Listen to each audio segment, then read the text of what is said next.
Assessing post game yesterday, going into practice today. What's the focus today?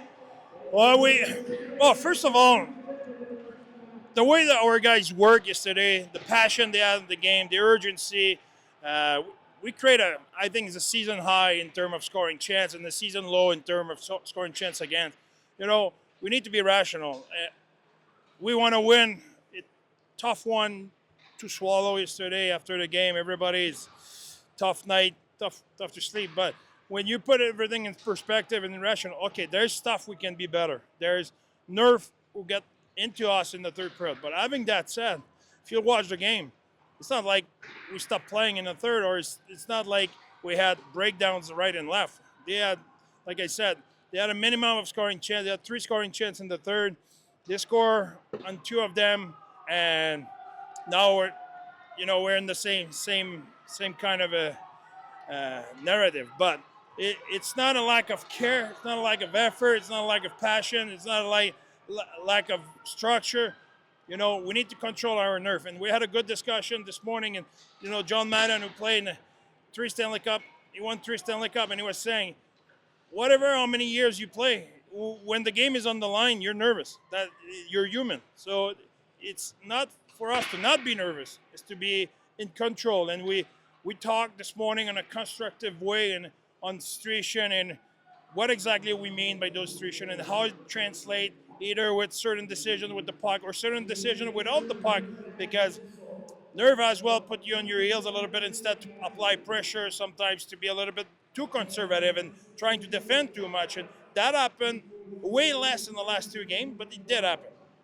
So I think if we look our start in November, that was a big problem.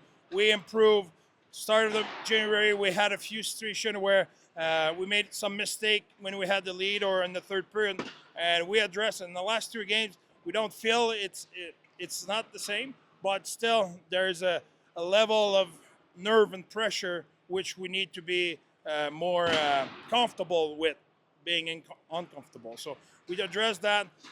I said the player, listen, we do a lot of good thing. If you look both last 3 games, we generate a lot and we didn't give a lot. So it's like I like what John Madden said. He said, if we have a problem, it's a great problem, because when you look at 26 scoring chance 4 and 8 against, we start with that. We have something to build around. So we'll go from there.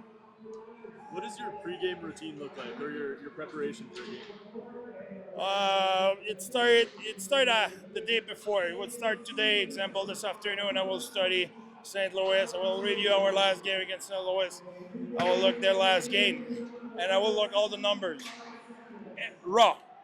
I will look and I will pull too many metrics, but I will put my mind around it. And tomorrow morning I will get the office and I will shrink the metrics, shrink the video, shrink the prep. We rotate in terms of pre-scout, but we at the same time we do it together. Everybody chip in on what they think is the most important thing against St. Louis. So we do that in the morning. Then morning skate, meet you guys. Then I clean up a few things on the game plan. Then I go home, have a little nap, get ready for the game. And before the game, it's where we talk about the matchup, and there's a lot that goes in the matchup. Don't want to complicate everything, but we don't only look at the player. We look at strength. Example, Robert Thomas line, how they create of the rush, of the forecheck, of the cycle, whatever it is, and we look what would be the best matchup to play against that, because it's not as simple as your best defensive line against whatever it is. We try to match our strength against their strength. So if example their strength is of the rush, we try to match our best defensive line on the tracking against that kind of a stuff. And the other way around is true as well. There's a line example who struggle against the forecheck, but I like to put them against Keller's line because they're really good on the forecheck, that kind of stuff. So that's the prep pre-game. We don't do that before that. I do that more when we're right close to the game. So that's in terms of matchup, obviously against St. Louis, two wins against this team so far this season. Matchup-wise, do you feel confident? What's the matchup plan? Yeah, I'm confident against anybody. To be honest, I'm not. not going to play against Edmonton and not be confident. I think we beat them in the past, and we made a really good game against them, and I know we can beat them. And the same thing with St. Louis. I think they're a really good team. I think they had a tough time lately, but they're a good team, well coached. A ton of respect for them, but that doesn't change the fact I believe we will beat them. The situation that you guys are in every night Yeah. with a chance to win seems almost harder than Yeah, it is. winning a couple games, right? Every night, like 10 straight games tied in the third, 27 to 30 tied or ahead. What's the big picture that you're seeing for your team coming out and having a chance? What are they doing so well? Yeah, well, I think first of all, I like that. You know, I mean, we started a process when we were in November talking about how to clean up our game to be a little bit less reckless and stuff like that. There's stuff we were doing in the past where it goes with what we had. Now we're trying to, we're playing the game the right way, and we're playing well. We're right there. It's like I said earlier, it's a good problem to have. We're right there. We're dominating a lot of games, or we're at least toe-to-toe in every game.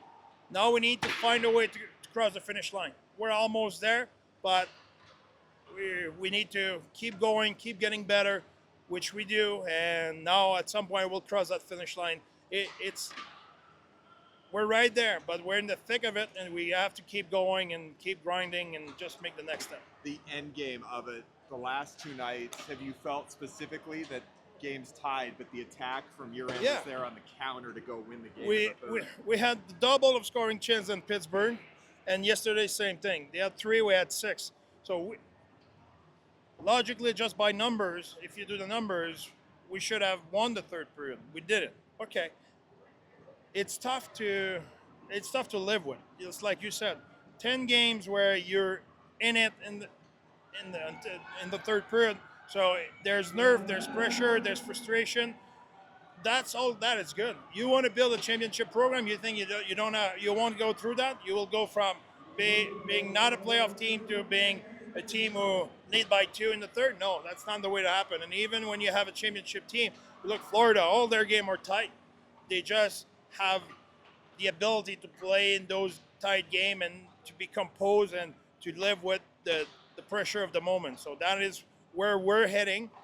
Obviously, there's growing pain sometimes being a young team, but I think we're doing a lot of good things.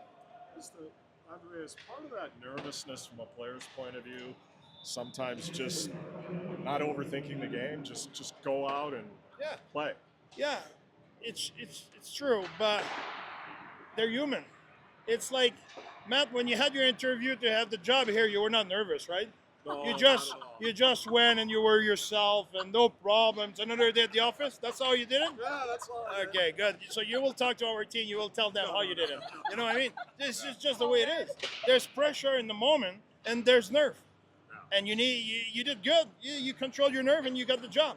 Yeah, right? What do you mean his face is a tomato? A little bit of red. Hey, is it the carpet is red or is Matt? I'm not sure right now. but you know, nerve it's a good thing. If you don't have those nerve, it's probably you're not where you will like to be. If you are where you will like to be, you're in those pressure situation, those tough moments. You have stress. You know. I was more nervous at the April event, by the way. Sorry? I was more nervous at the April event. Yeah, exactly. But exactly, that's an example. Yeah. But you need to deliver in those moments, and now you have experience in life. You're better. But the young Mac at 23 years old will have maybe be even tougher for him. But you learned it. But can nerves create more focus of what you need? Absolutely, that's what it has to be. Create the urgency, the nerve, but we're getting better every time. It's maybe tough to see for fans or whatever, but like I said, yesterday, under pressure, we create 6 scoring chances in the third. Even when they score the tying goal, we create 2 more. So, okay, we kept playing. The breakout right after the tying goal, it's perfect execution. We're making pass. Their one-touch pass, their pass underneath. You know, okay, they were under control. So, okay, good. There's positive. Obviously, we want more of those. You know, on their first goal, we back up for nothing. You know, the second goal, it is what it is. You know, if that's the way it is, they will score 100 times out of 100. You know, it hit the skate, and there's nothing really we can do better. On the first goal, we back up too much. Okay, we're 5 in the slot to protect the slot. We're there, but hit a stick, hit the pad, but we let them get in our zone because too conservative. So we learn from it. I think the guys who are involved in the play learn from it. And for me, I said it before, and that's the most important thing. Really proud of the commitment of our guys. If I fell in the third was a lack of urgency, lack of effort, a lack of care, okay, that would be tough to swallow, tough to live with. It's not. It's the reverse. It's almost too much. So we need to get the beast under control, and there's a process for that, and we're in it. Have you decided on a goalie? Yeah, it will be veg. It will be Iggy. Sorry. It will be Iggy. Sorry, my bad. Any other changes? I know No. some guys who plays, but just